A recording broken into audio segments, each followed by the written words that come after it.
Why do you live in fear? Not the kind of fear that screams, not the obvious one that shows up in moments of danger, but the quiet one, the one that lives just beneath your skin, the one that walks beside you like a shadow you've learned to ignore. The fear that something might go wrong, even when everything is okay. The fear that someone, somewhere, is judging you, even when no one is looking. The fear of simply existing in a world that feels like it's watching, measuring, waiting for you to make a mistake. But tell me, have you ever really paused to ask yourself, where does that fear come from?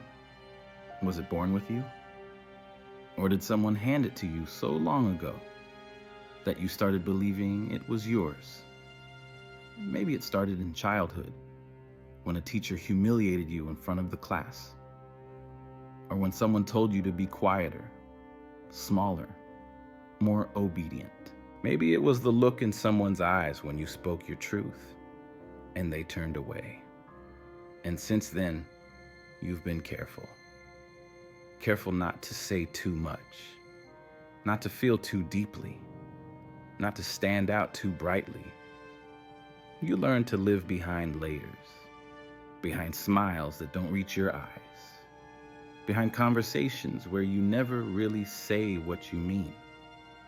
And while you think you're protecting yourself, you're slowly disappearing.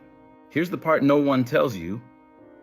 You can become so used to being in survival mode that you forget what it feels like to truly be alive. You wake up with tightness in your chest, but you call it normal. You overthink every decision, but you call it responsibility. You avoid risk, avoid depth, avoid connection, and call it wisdom. But what if you've been lied to? What if the real danger isn't outside of you, but inside the way you've been taught to see the world? You didn't click on this video by accident. Something inside you is ready to breathe deeper, to loosen your grip on the version of yourself that's always bracing for impact. Let's be honest, you're tired. Tired of hiding, tired of shrinking, tired of wondering why everyone else seems to be living while you're stuck managing. What if I told you that this fear you carry, this constant tension, was never yours to begin with? Let's take it apart, piece by piece, with honesty, with compassion, with courage, and maybe, just maybe, you'll never see yourself or your fear the same way again. Anxiety doesn't kick down the door. It doesn't make a dramatic entrance. It slides in quietly, on tiptoes. It creeps into your thoughts, your breath, your posture, until one day, you find yourself walking through life tense, shoulders tight, jaw clenched, always ready, but never sure what for. It's not the loud, obvious fear that screams danger. It's the slow drip, the background hum, the gentle voice that whispers, "Don't say that." What if they think you're weird? You'll embarrass yourself. And because it doesn't yell, you don't fight it, you obey it. Because it feels familiar. And in this world, familiarity can easily be mistaken for truth. You start adjusting yourself, not once, not twice, but constantly. You become an expert at scanning your surroundings, analyzing every word, every reaction, every silence. You don't call it fear. You call it being careful. You say, "I'm just observant," or "I like to stay in control," but what you're really doing is surviving. And that's the trick, isn't it? Anxiety doesn't always feel like panic. Sometimes it feels like logic, like planning, like protecting yourself. But it's not protection. It's a prison with invisible walls. Walls made of second guessing, of what if, of pretending. I used to think I was just a cautious person, thoughtful, measured. But looking back, I realized I wasn't being cautious. I was being afraid. All the time, in every room, in every conversation. It's easy to miss because anxiety wears many masks. It might look like perfectionism, the need to get it just right before anyone sees it. It might look like procrastination, putting things off because the thought of failing is unbearable. It might look like control, but really, it's the fear of what might happen if you don't control everything. And when you live like this long enough, you stop noticing how heavy it is. You adapt, you function, you even smile. But underneath it all, you're exhausted. Because pretending is exhausting. Because being on alert all the time is exhausting. And yet, when someone asks how you're doing, you smile and say, "I'm fine." Because admitting the truth would make it real, and that feels terrifying. So you continue. You carry the weight. You normalize the tension. You call it life. But it's not life. It's survival. We don't come into this world afraid. Fear isn't something we're born with. It's something we inherit. From glances, from silence, from the invisible rules we learn long before we can name them. At some point, you begin to notice the pattern. Maybe it was a raised eyebrow when you expressed joy, or a sigh of disappointment when you showed vulnerability. Maybe someone laughed when you cried, or told you to stop being dramatic, to toughen up, to grow a thicker skin. And so, you started to build armor. Not physical, but emotional, psychological, spiritual. You learned which parts of you were too much and which parts were more acceptable when muted. You stopped speaking up. You stopped asking for what you needed. You learned to become who they wanted you to be. Quiet, compliant, invisible. And you thought that was growing up. That becoming mature meant becoming less of yourself. That's how fear grows. Not in screams or panic attacks, but in subtle habits. In the way you apologize before speaking, in how you downplay your accomplishments, and how you never really relax, even in rooms full of people you love. You stop seeing life as something to explore and start seeing it as something to survive. That shift happens so gradually, you don't even realize it. You start saying things like, "I've always been this way," or "I'm just not like other people." But deep down, there's a voice whispering, "You weren't always this afraid." That voice is your original self, still in there, still alive, waiting to be heard again. But anxiety is clever. It tells you that voice is naive, that softness is weakness, that openness is dangerous. And so, you tighten the grip. You become a master of control. You calculate your every move. You try to stay ahead of rejection by rejecting yourself first. And the tragedy of it all, you mistake that for safety. But in truth, you're just trading your freedom for a false sense of control. And deep down, you know it. That's why you feel the emptiness, even when everything looks fine on the outside. Because your life has become a performance. A beautiful one, maybe. Polished, polite, predictable, but still a performance. And behind that curtain, there's still a child. Curious, messy, alive, wondering when they'll be allowed to come out again. There's a strange kind of power in simply naming what hurts you. We think change begins with action, with plans, with doing. But sometimes, the most powerful shift comes from seeing clearly, honestly, what you've been carrying all along. Recognition is power. Because once you see anxiety for what it is, not your personality, not your destiny, not your truth, you begin to loosen its grip. It doesn't disappear. It doesn't dissolve overnight. But it loses its camouflage. And that alone changes everything. For years, I thought my anxiety was just who I was. I didn't even call it anxiety. I called it being responsible, being prepared, being a perfectionist. But perfectionism is rarely about excellence. It's about fear, the fear of being seen, the fear of failing, the fear of not being enough unless you're flawless. And once I started to recognize that fear, not as an instinct, but as a program I was running on autopilot, I began to question it. I began to watch my own thoughts, not to judge them, but to study them. And I started to see how much of my life was shaped not by choice, but by avoidance, avoiding embarrassment, avoiding discomfort, avoiding risk, avoiding life. And when you avoid life long enough, you begin to lose your place in it. So what does it mean to recognize anxiety? It means noticing the way your shoulders rise every time someone asks how you are.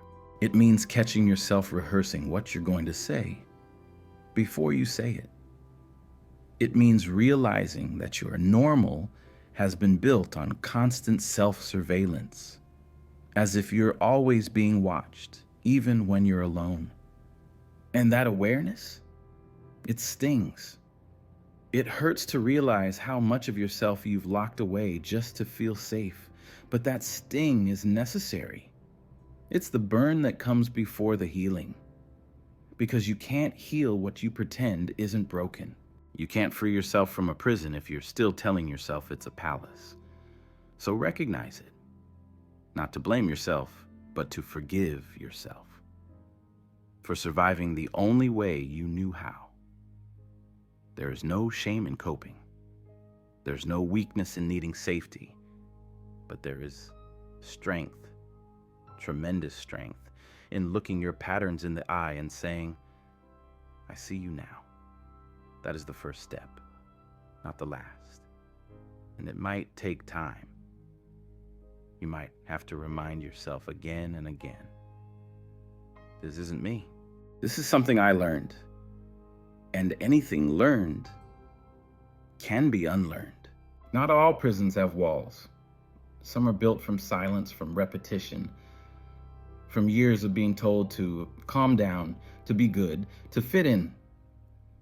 The worst kind of prison is the one that feels like home. It's comfortable, predictable, familiar. You don't even notice the bars until you try to grow. That's when you feel it. That quiet resistance, that voice that whispers, don't change. It's safer here. I lived in that place for years. I called it my personality. I called it being low maintenance. I told myself I liked being in the background. But the truth is, I was hiding. Not from others, but from myself. I had built an entire identity on the foundation of fear. On the illusion that if I just stayed quiet enough, controlled enough, small enough, life would leave me alone. But life doesn't work like that. You can avoid discomfort, but only for a while. Eventually, the prison you built to protect yourself becomes the very thing that starts to suffocate you, and it's subtle. You don't wake up one day and realize, I'm imprisoned. It happens in moments. When you want to speak, but don't. When you crave connection, but withdraw. When you dream of more, but convince yourself you're fine with less. It's in the way you pretend to be fine when you're aching inside. In the way you smile just enough to seem okay, but never wide enough to feel free. And the longer you live like that, the more normal it becomes.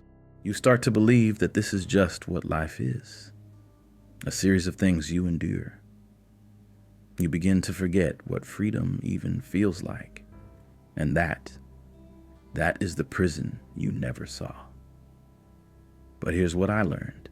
No matter how strong the illusion is, no matter how long you've lived inside it, the moment you question it, genuinely, quietly, honestly, a crack appears.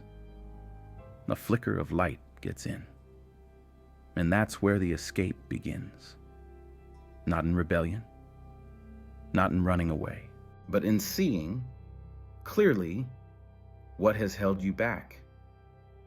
You don't need to break the prison all at once.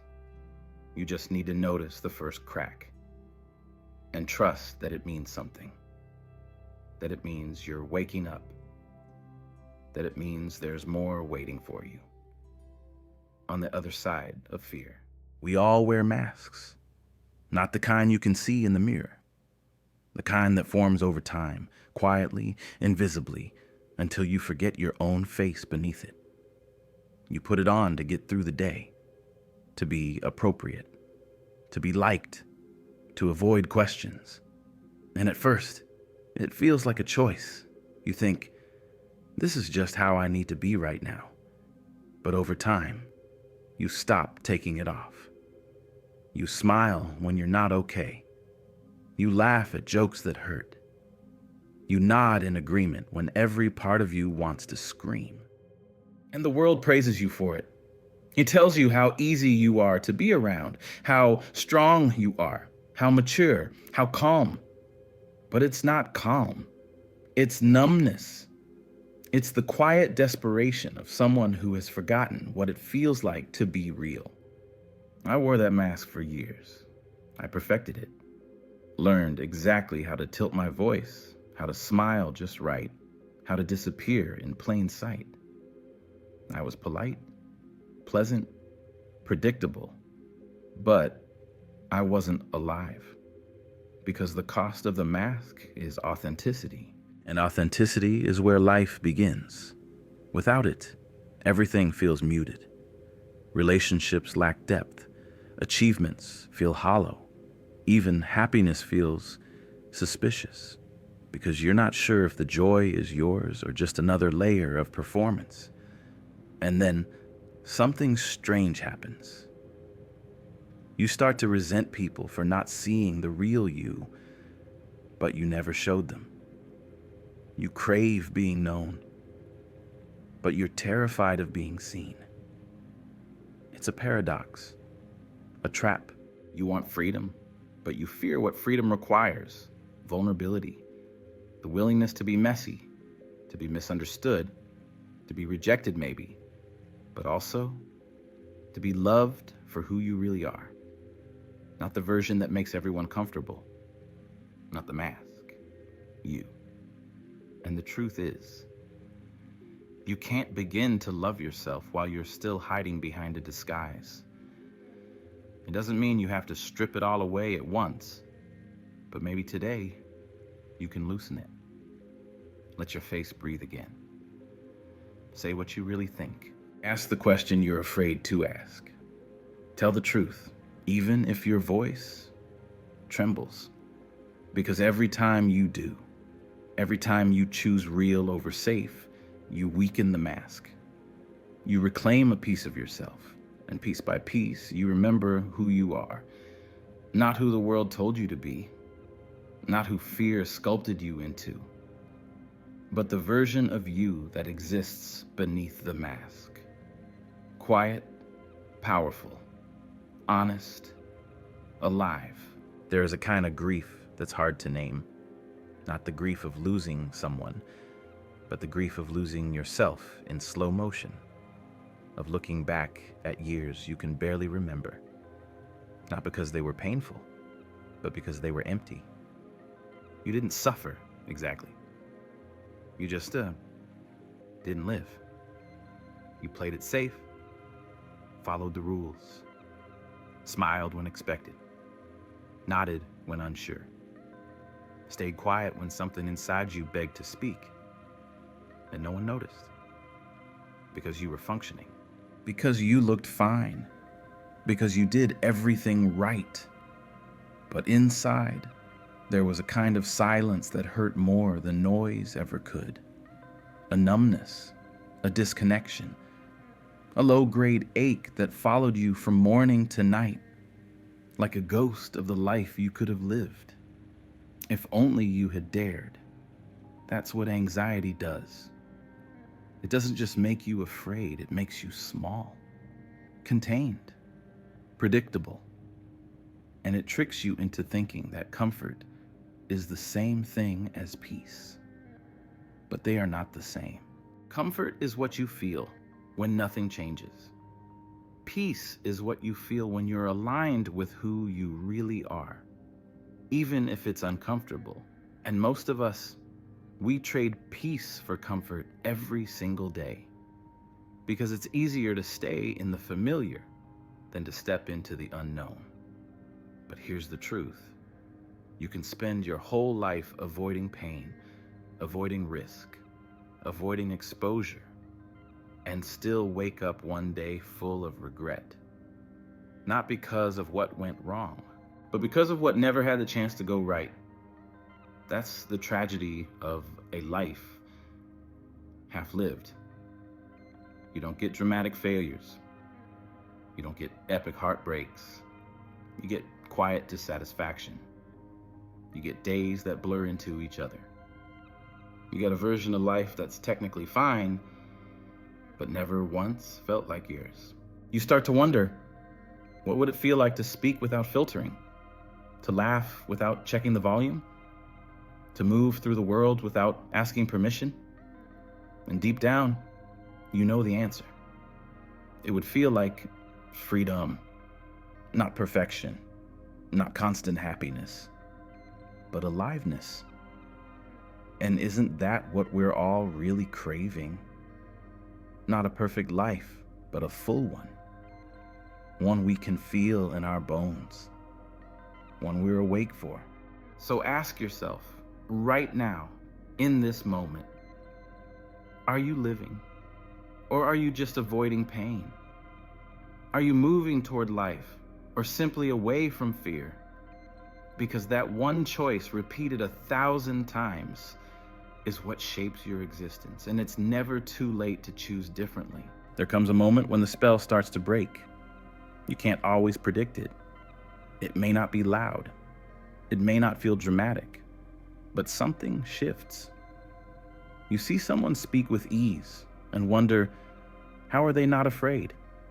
You watch someone laugh, really laugh, unfiltered, unrehearsed, and a part of you aches. Not out of jealousy, but out of recognition.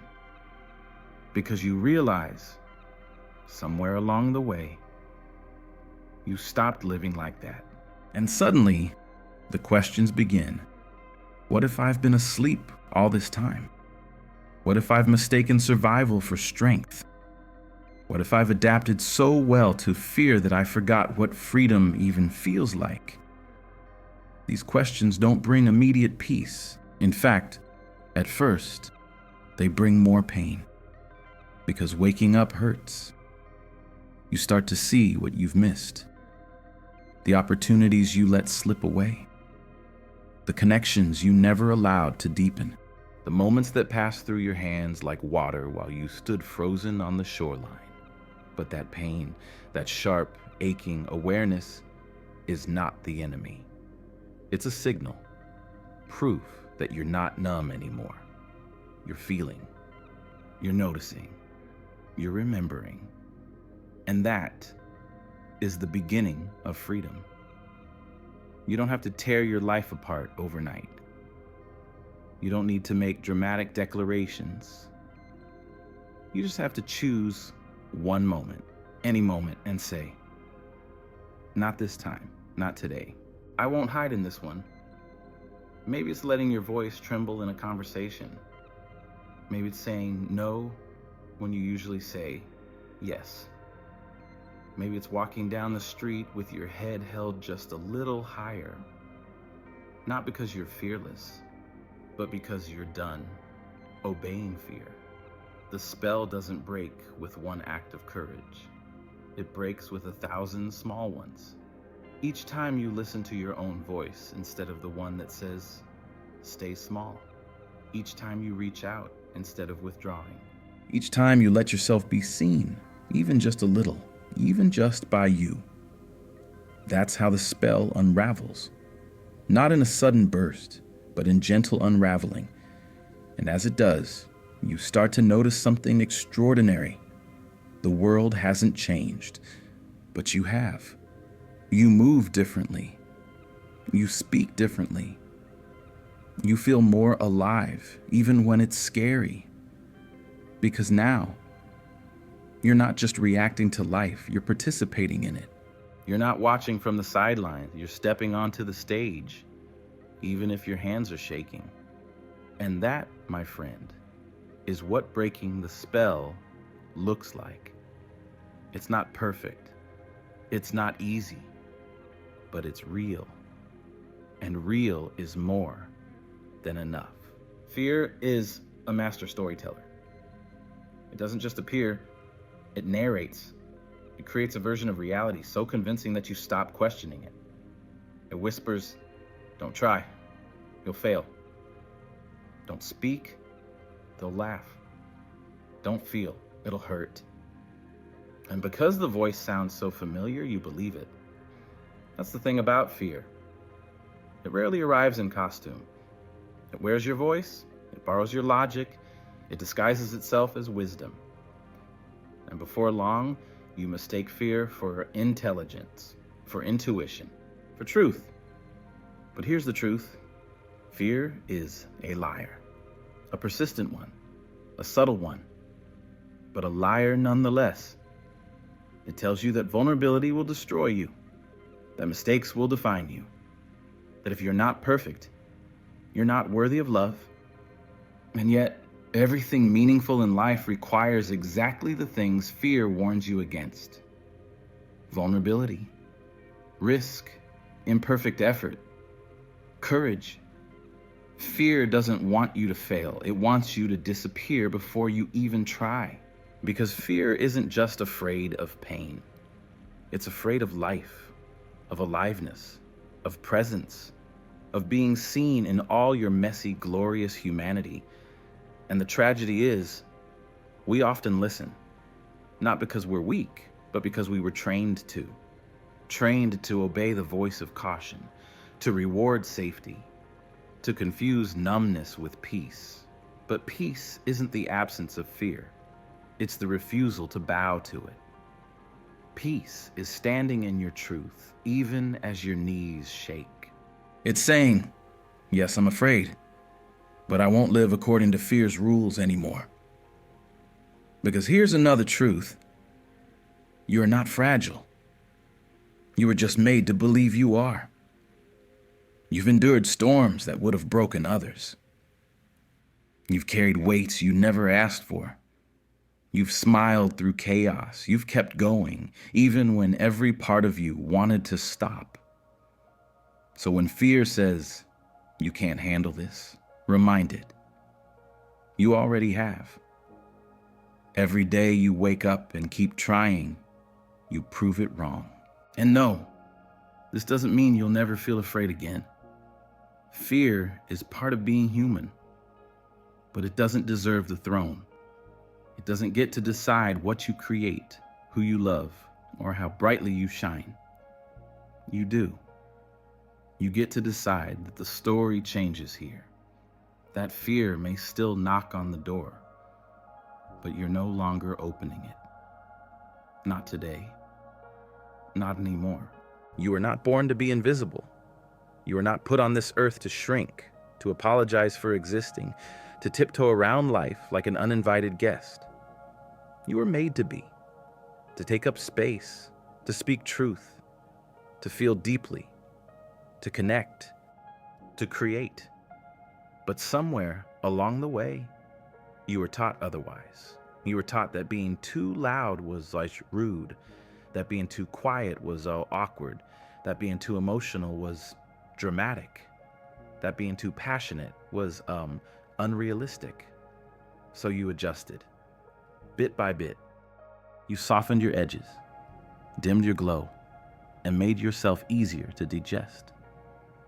And maybe that helped you survive. But it's no way to live, because while you've been trying to be acceptable, you've also been fading. And the world doesn't need more people who faded. It needs you, the real you, the one underneath the conditioning, the one who still remembers joy, the one who still believes in possibility, even if only in whispers.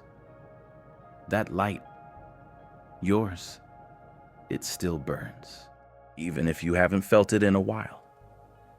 Even if you've buried it beneath years of silence, it's still there, waiting. And the world is starving for it, because your presence isn't just tolerated, it's necessary. You see the world in ways others don't. You hold tenderness in places most ignore. You carry wisdom that came from wounds you never asked for. You're not too much.